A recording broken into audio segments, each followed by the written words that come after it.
నమస్తే, welcome to Disha TV. మొన్న లడ్డు, నిన్న రాసలీలలు, వెంకన్న మన్నించవయ్య. ఈ మాటలు ఎందుకు అంటున్నానంటే, తిరుమలలో రాజకీయాలు మాట్లాడడం నిషేధం. మాట్లాడడమే కాకుండా తిరుమలపై రాజకీయాలు చేయడం కూడా నిషేధిస్తే బాగుండేదేమో. ఎందుకంటే ఏపీ రాజకీయాలు దాదాపు తిరుమల చుట్టే తిరుగుతున్నాయి.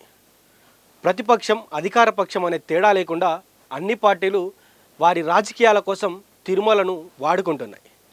దీంతో ఎంతో పవిత్రమైన తిరుమల క్షేత్రం వివాదాల నిలయంగా మారింది. తరచూ ఏదో ఒక గొడవతో వార్తల్లో హెడ్లైన్గా మారుతుంది.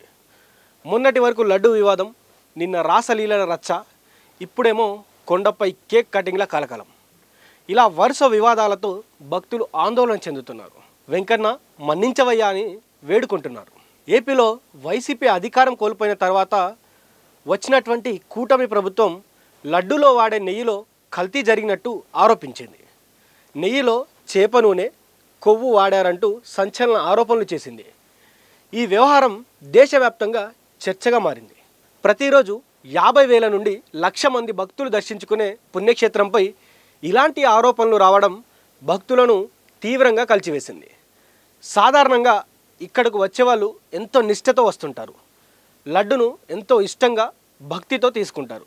అలాంటి లడ్డూలో కల్తీ జరిగిందనేదే తట్టుకోలేని విషయం అయితే, జంతువుల కొవ్వు కలిపిందనేది ఆరోపణలు రావడం జీర్ణించుకోలేని విషయం.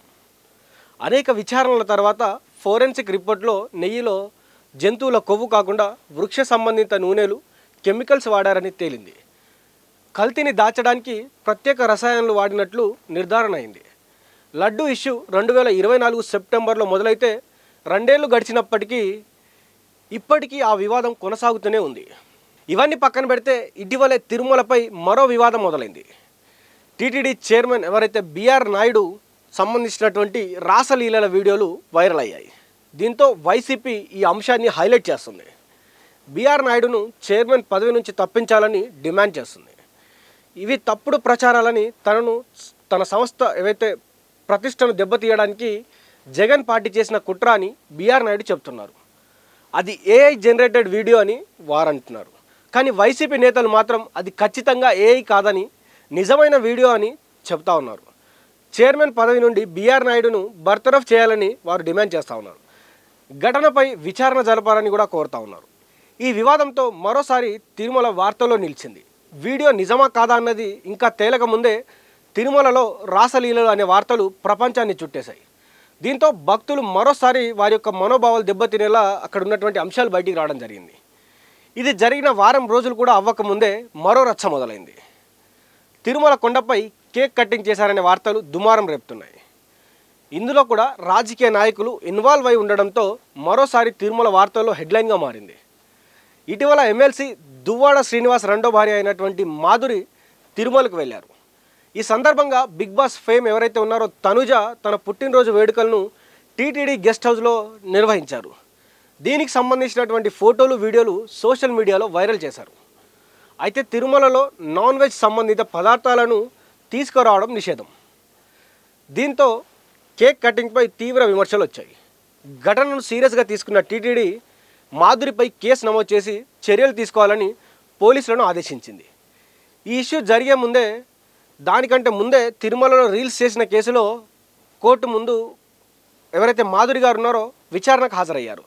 మరుసటి రోజే కేక్ ఇష్యూ హాట్ టాపిక్ కావడంతో మళ్ళీ రచ్చ మొదలైంది.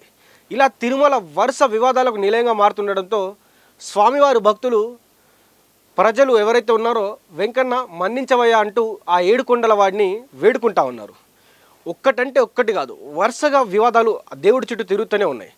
అయితే అక్కడ ఉన్నటువంటి పరిస్థితుల రీత్యా ఒక్కో రోజు ఒక్కోసారి మనం ఇంతకుముందు కూడా చూసాం. ఎవరైతే సావిత్రి గారు ఉన్నారో యూట్యూబ్ సంబంధించినటువంటి, ఇంతకుముందు తీన్మార్ వార్తలలో పనిచేసినటువంటి ఆమె, ఇప్పుడు సోషల్ మీడియా ఇన్ఫ్లుయెన్సర్గా ఉన్న తను కూడా ఒకసారి అక్కడ తిరుమలలో రీల్ చేసినందుకు ఆమెపై కేసు పెట్టడం జరిగింది. నిన్న మొన్న మనం చూసుకుంటే ఎవరైతే బిగ్ బాస్ రివ్యూవర్ అనుకోవచ్చు, ఇన్ఫ్లుయెన్సర్ అనుకోవచ్చు, ఎవరైతే గీతు రాయల్ ఉన్నారో తనపైన కేసు నమోదు చేయడం జరిగింది. కేసు నమోదైన తర్వాత కూడా గీతు రాయల్ ఎమోషనల్ అవ్వడం జరిగింది. మీ కళ్ళు చల్లబడ్డాయా, మీరు చేసినటువంటి ఏవైతే ఈ పనులు ఉన్నాయో, మీరు ఎంత రచ్చ చేశారో అంతకంటే ఎక్కువనే నా పైన యాక్షన్ తీసుకోబోతా ఉన్నారని కూడా తను ఏడుస్తూ రీల్ పెట్టడం కూడా జరిగింది. ఒకదాని తర్వాత ఒకటి. అంటే ఇంతకు ముందు రోజే దువ్వాడ మాధురికి అక్కడ రీల్స్ చేసిన దాంట్లో అక్కడ నోటీసులు ఇవ్వడం జరిగింది. నోటీసులు ఇచ్చి తను అక్కడ హాజరవ్వడం జరిగింది కోర్టులో. అయినా కూడా తగ్గకుండా అదే రోజు మళ్ళీ కేక్ కట్ చేయడం. సో కేక్ కట్ చేసిన దానిపైన అక్కడ ఉన్నటువంటి టీటీడీ స్పందించిన తర్వాత ఇక్కడ మాధురి ఆయన హస్బెండ్ ఎవరైతే శ్రీనివాస్ ఉన్నారో దువ్వాడ శ్రీనివాస్ ఇద్దరు కలిసి ఆ కేక్ బిల్ ఏదైతే ఉందో వారు తీసుకున్నటువంటి బేకరీలో తీసుకున్నటువంటి ఆ కేక్ బిల్లు ఎంత అయింది, అది వెజ్ కేకా నాన్ వెజ్ కేకా అనేది కూడా చూపెట్టారు. ఆ బ్లాక్ ఫారెస్ట్ కేక్ ఏదైతే ఉందో అది వెజ్ కేక్ అని కూడా వాళ్ళు ప్రూవ్ చేయడం జరిగింది వారి యొక్క బిల్లో. మరి ఆ బిల్ ఎవరైనా టైప్ చేపించారు అది ఇదని కూడా వారు అక్కడ ఉన్నటువంటి టీటీడీకి సంబంధించినటువంటి వాళ్ళు అంటున్నారు వాళ్ళు ఫేక్ బిల్ తెచ్చారని. కానీ వారు మాత్రం మేము తెచ్చింది వెజ్ కేకే, మాకు ఇంగిత జ్ఞానం ఉంది, మేము అలా చేయలేము అని కూడా వారు చెప్తా ఉన్నారు. వరుస వివాదాలతో ఎవరైతే దువ్వాడ మాధురి కావచ్చు దువ్వాడ శ్రీనివాస్ కావచ్చు నిత్యం ఏదో ఒక వివాదంతో వాళ్ళు తెరపైకి వస్తూ ఉన్నారు. అట్నే ఇక్కడ తిరుమల కొండపై కావచ్చు తిరుమల దేవస్థానంపై కావచ్చు ఏదో వివాదం, రోజుకొక వివాదం చుట్టుకుంటా ఉంది. ప్రతిరోజు ఏదో ఒక వివాదంలో దేవుడు లడ్డు కల్తీ అయిందని దేవుడి చుట్టూ ఉన్నటువంటి ప్రతి ఒక్క అంశాన్ని కూడా నిన్న మొన్న మనం చూసుకున్నట్లయితే బీఆర్ నాయుడుకు సంబంధించినటువంటి రాసలీలల వీడియో కూడా బయటికి రావడం జరిగింది. ఇలా ఒకదాని తర్వాత ఒకటి దేవుడి చుట్టుముట్టుకొని దేవుడిని సంబంధించినటువంటి ప్రతిష్టను దెబ్బతీసి, ఎందుకంటే లక్షల మంది భక్తులు ఉంటారు, లక్షల మంది రోజు వెయిట్ చేస్తూ ఉంటారు దేవుడిని దర్శించుకోవడానికి. అట్లాంటి దేవస్థానం ప్రపంచ స్థాయిలో, అదేవిధంగా ఆంధ్రప్రదేశ్ రాష్ట్రానికి ముఖ్యంగా ఆర్థికంగా వెన్నంటి ఉన్నటువంటి ఆ దేవాలయంపై ప్రతిరోజు ఏదో ఒక విధంగా చర్చలు నడుస్తూ ఉండడం, ఆ దేవుడి పైన కావచ్చు ఆ గుడి పైన కావచ్చు ఎప్పుడూ ఏదో ఒకటి అక్కడ ఉన్నటువంటి సిచ్యువేషన్ల వల్ల కావచ్చు, లేకపోతే ఈ సోషల్ మీడియా ఎప్పుడైతే వచ్చిందో ఆ సోషల్ మీడియాలో ఎన్నిసార్లు చెప్పినా కూడా వీళ్ళు ఎవరైతే ఇన్ఫ్లుయెన్సర్ ఉంటారో అక్కడికి వెళ్ళి ఆ గుడి ఆవరణ లోపల రీల్స్ చేయొద్దని ఎన్నిసార్లు చెప్పినా కూడా వీరు వినకుండా రీల్స్ చేసి పెట్టడం, అది వైరల్ అవ్వడం, వైరల్ అయిన తర్వాత టీటీడీ నిర్ణయం తీసుకోవడం, ఏదో ఒక కేసు పెట్టడం, కేసు తర్వాత విచారణ జరగడం, ఇలా అనునిత్యం దేవుడిని రాజకీయాల్లోకి తీసుకురావడం, దేవుడిని సోషల్ మీడియాలో తీసుకురావడం కూడా భక్తుల ప్రతిష్టను, దేవుడి ప్రతిష్టను, భక్తుల నమ్మకాన్ని కూడా ఇబ్బంది కలిగించే అవకాశం ఉంది.